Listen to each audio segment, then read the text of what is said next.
Il a écrit un film dans une nuit, refusé de vendre le scénario sans décrocher le rôle principal, et Rocky a changé sa vie. Mais ce n'est que le début. Bienvenue à Noé Talk. Entre blessures, trahison, fortune et un homme qui a enduré des dizaines d'opérations, voici ce que personne ne te dira sur Sylvester Stallone. Je suis Noé. Avant d'être Rocky, il était juste Sylvester Gardenzio Stallone, né dans les rues du Hell's Kitchen à New York. Une naissance traumatique, un accident qui lui paralyse une partie du visage, sa voix, son regard, sa mâchoire. Tout vient de là. Ce qui semblait être un handicap deviendra une signature.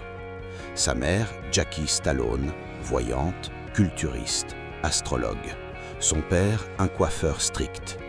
L'enfance n'a rien d'un film hollywoodien.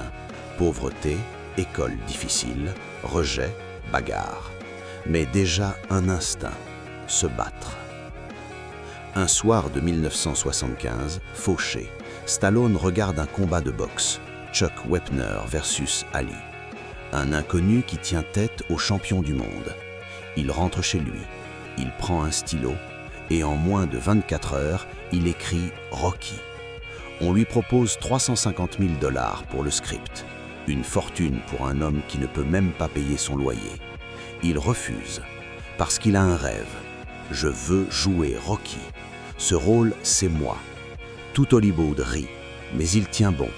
Finalement, on accepte. Rocky sort. Le film explose. 3 Oscars. Stallone nommé pour meilleur acteur et meilleur scénario. Phénomène rarissime. Un acteur inconnu devient une légende en un seul film. Mais jusqu'ici, Rambo n'est pas encore arrivé. Avant de continuer, vérifie si tu t'es déjà abonné sur cette chaîne, car les vidéos comme ça passent ici chaque jour. On continue. Après Rocky vient Rambo, le vétéran brisé, le symbole d'une Amérique traumatisée après le Vietnam. First Blood n'est pas qu'un film d'action, c'est un cri, et Stallone devient le visage d'une génération de soldats oubliés. Rocky inspire, Rambo choque. 2 personnages, une même âme, un survivant. Voici ce que beaucoup de gens ignorent, le prix de la gloire. Le cinéma t'a montré un dur à cuire, mais la réalité est pire. Stallone a littéralement détruit son corps pour ses films.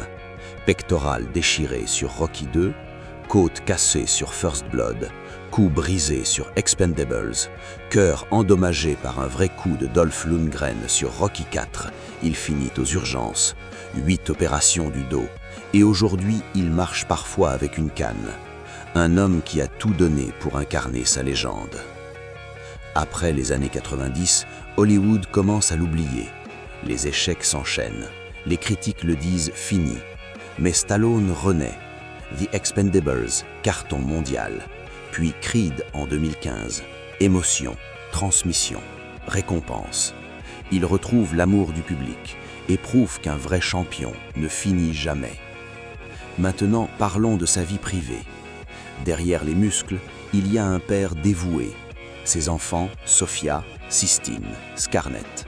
Sa fille autiste, Sergio. Son fils, Sage, décédé trop jeune. Une blessure qui ne guérira jamais. Aujourd'hui, Stallone, c'est environ 400 millions de $ de fortune, mais surtout, un homme qui protège ses liens.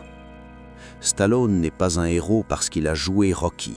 Il est un héros parce qu'il est Rocky. Un homme brisé qui n'a jamais abandonné. Un homme rejeté qui a écrit son propre destin. Un homme blessé qui a continué malgré la douleur. Stallone nous apprend une chose. Le monde ne te doit rien. Mais si tu refuses de tomber, tu finiras toujours par te relever. Si tu veux percer, avancer, réussir, étudie les hommes qui ont survécu à l'impossible. Abonne-toi à Noé Talk.